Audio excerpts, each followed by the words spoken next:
Assalamu alaikum. My name is Ellen. I am from Melbourne, Australia. Today I want to talk to you a little bit more about my journey to Islam.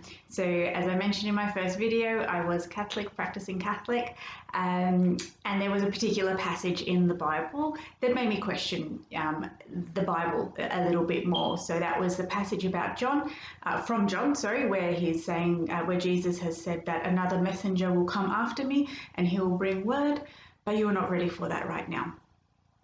So that's something that really sparked my curiosity. And that's when I started my journey of discovering and questioning a little bit more. So that first moment of sort of thinking, hang on, I guess that thinking for yourself, you know, when the priest had told everyone that that this was the Holy Spirit, I left saying, well, what words did the Holy Spirit bring? I haven't seen anything that the Holy Spirit has brought. He didn't follow up saying, and this is what was brought. So it was very vague, and it really didn't answer any questions for me. And that's when I started to question things a little bit more. So at the same time in my journey, having a little look at the Quran and also continuing to question what I do believe and what I do know. I think many people, and myself included, have not actually read the Bible cover to cover. So it's a religion that, you know, we've been born into and raised as, and we just sort of don't question it. But when those questions come up, that's when it really made a big impact, obviously, to my life. So questions that I just couldn't understand is, why was Jesus praying? And still, I don't actually have an answer. I've seen a few debates by scholars and leaders about, you know, why did Jesus pray? And I don't actually have an answer. On a Catholic mindset, you know, if Jesus is God, why did he pray? Why did he actually need to pray if he is God? It doesn't make sense. But obviously with the Islamic views that Jesus is a messenger from God, then of course he also is praying to God, just like all of the preceding prophets.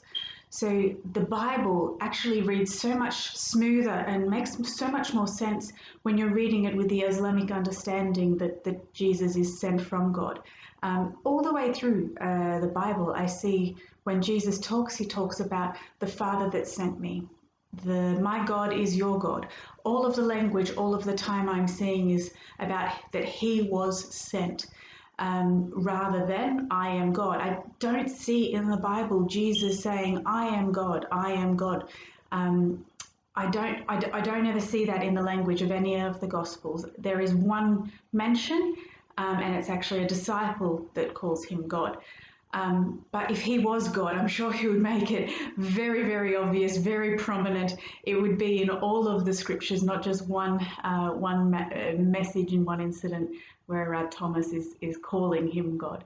I don't see that, you know, with everything we know about God from our preceding prophets, from Abraham all the way through, I don't see he would be that shy or coy not to declare, here I am God, and I've come for you.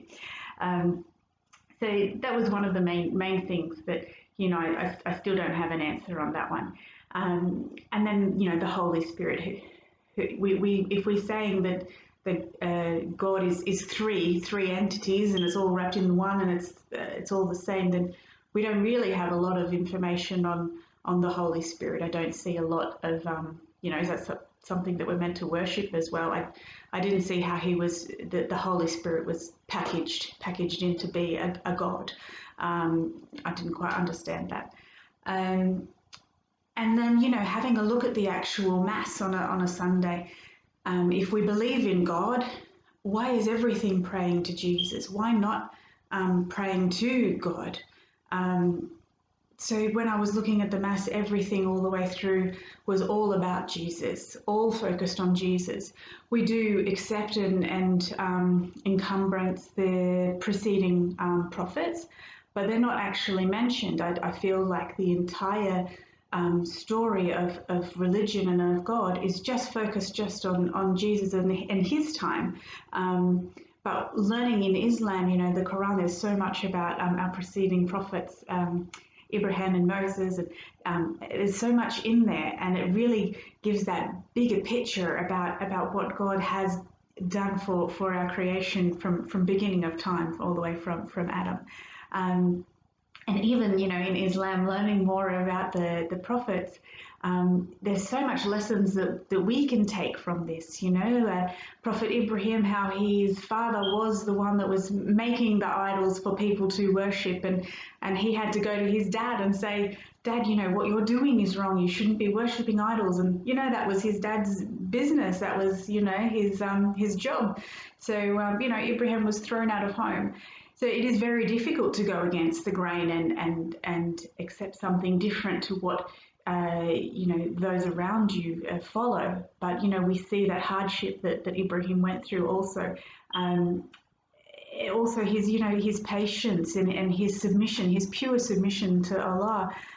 There is so much in that for us.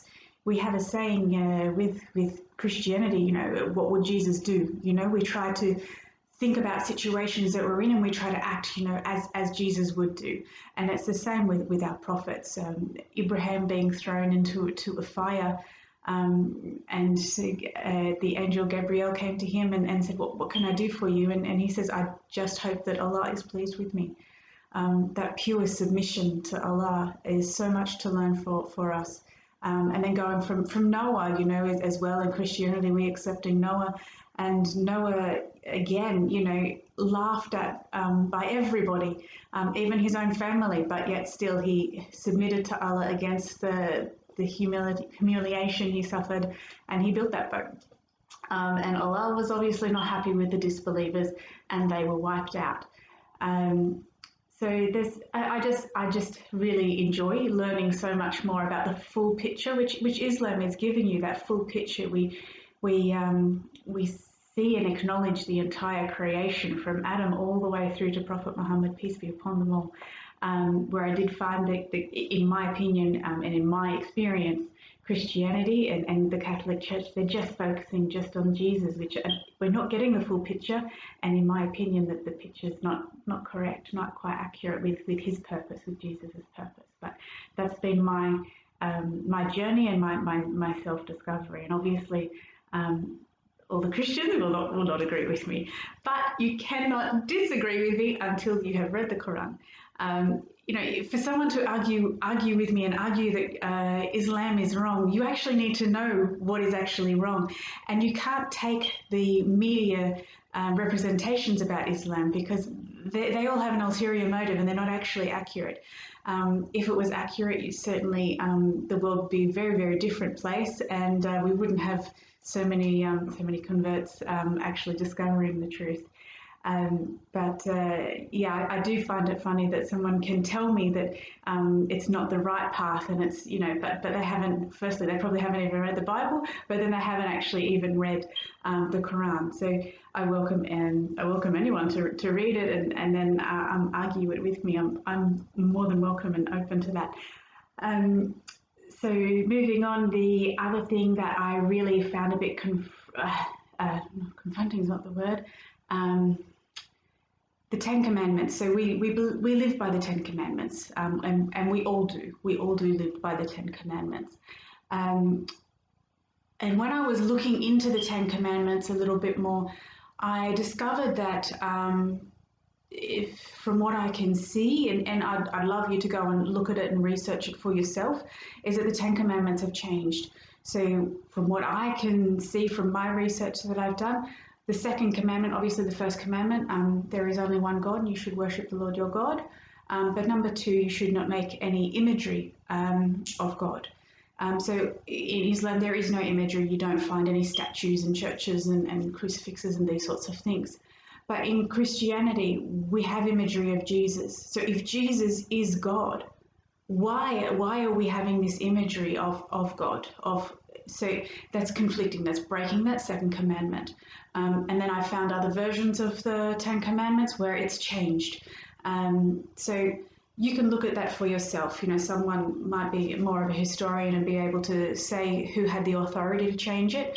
But these are Ten Commandments that came down on the tablets to Moses from God directly. So I don't think anyone has the authority to actually change them.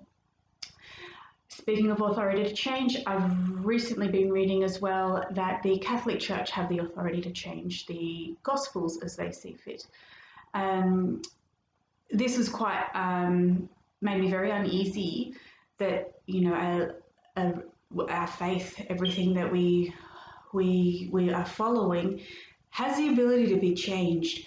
We know, and I've heard about all the different versions of the Bible, which I can consider translation issues, different sort of types of translations, different people translating the original language.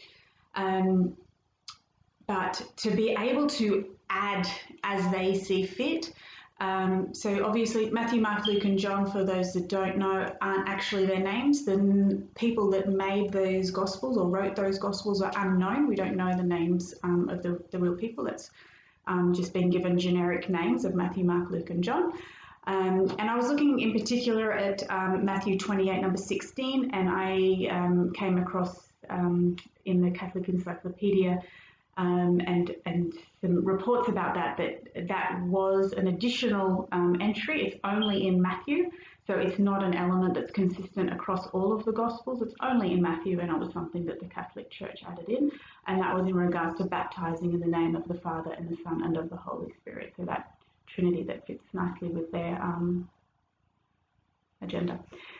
So these sorts of things was steering me away from Christianity, while at the same time reading the Quran, and whilst having very critical eyes of the Quran and not actually reading that to convert, it showed me what it actually really is, and that I could feel the truth coming through, and I could feel that these were actually God's words. And then tying back with John, who tells us that there are another messenger will come and he will bring word, then why wouldn't I read what Jesus has told us, that there's going to be words coming through? Why wouldn't I have a look at that for myself?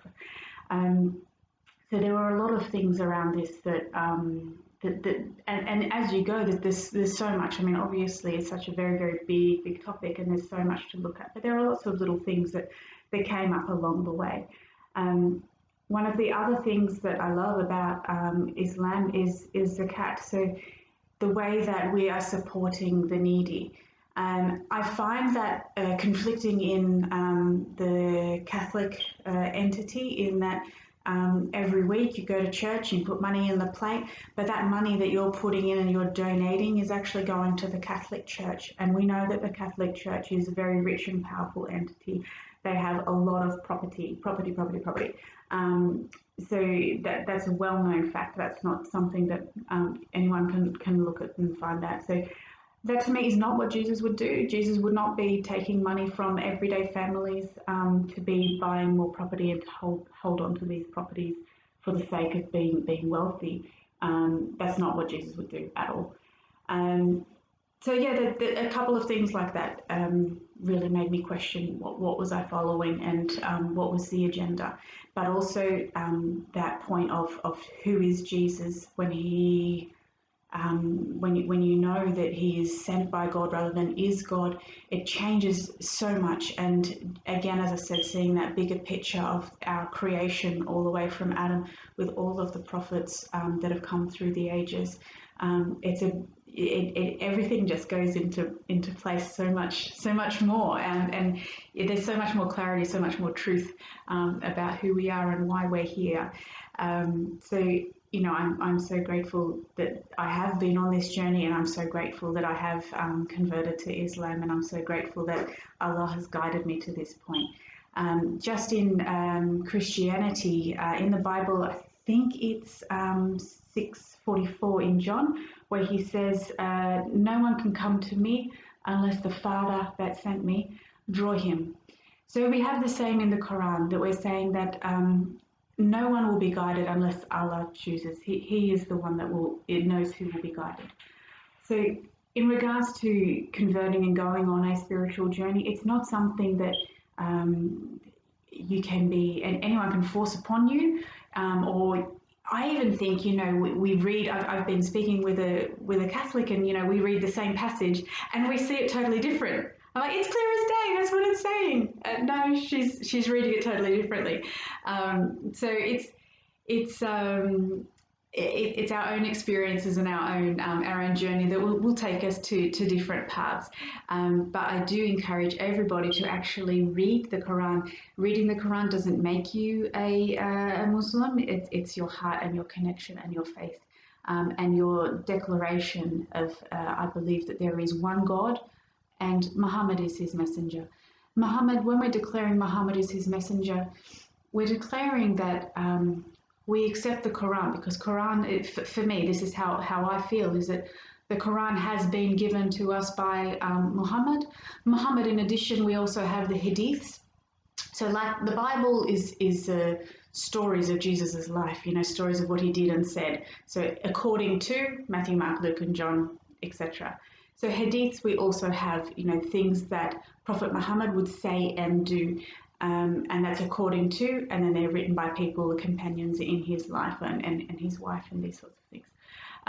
But the Quran in particular is a dictation. So they're the words of God, and they're giving us very clear guidance on ways that we should live our life for a lifestyle that is better for us.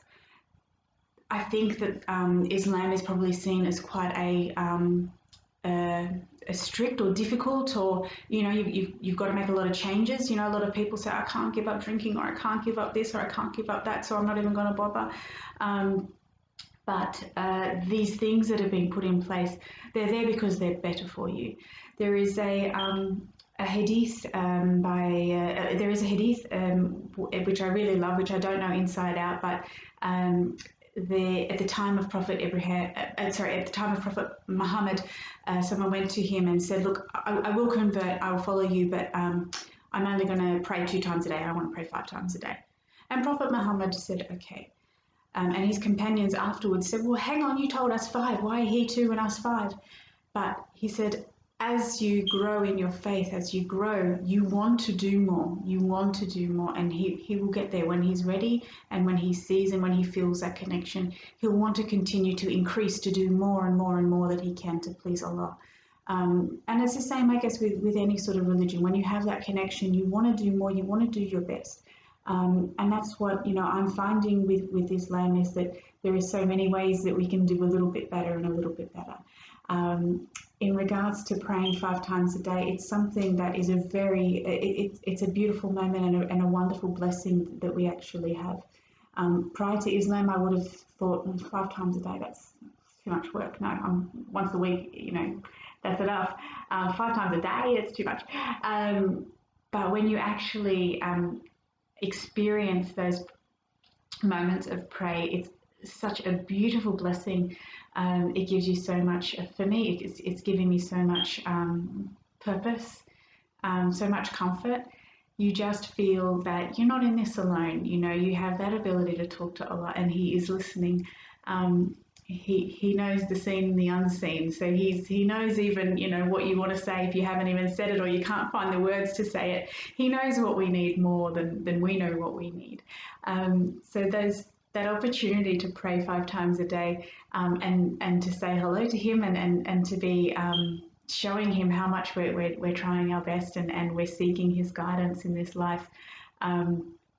It's a wonderful opportunity. I do believe that, you know, the more we talk to God, the more He will talk back to us and give to us. You know, if you're not talking with Him and you're not, you know, communicating with Him, then He's, you know, I don't know. Anyway, that's just how I feel, my opinion. Anyway, I hope that some of my journey and some of my insight has been helpful.